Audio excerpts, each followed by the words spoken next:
दर्शक बंधु आज स्वास्थ्यर सूत्र रे काजू बादामर उपकारिता संपर्क रे जानिबा एथि सहित एहाकू केमिति खाइले आम शरीरर अस्थि मजबूत रहिबो ताहा मध्य जानिबा।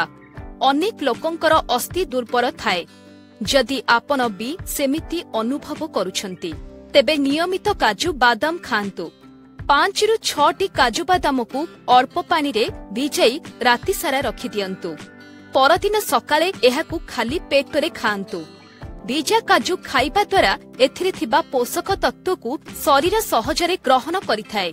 सेहिपरि क्षीर रे भिजा जाइथिबा काजू बादाम खाइले दुर्बल हाड़ सबल होइथाए। वास्तवरे हाड़ मजबूत हेबा पई आवश्यक पडुथिबा कैल्शियम क्षीर रे अधिक रहिछि बोली डाक्टर माने कहिथांती। एथि सहित काजू बादाम रे थिबा विटामिन के एवं B6 मध्य हाड़ एवं गंठी जंत्रणारु आराम देई पारे।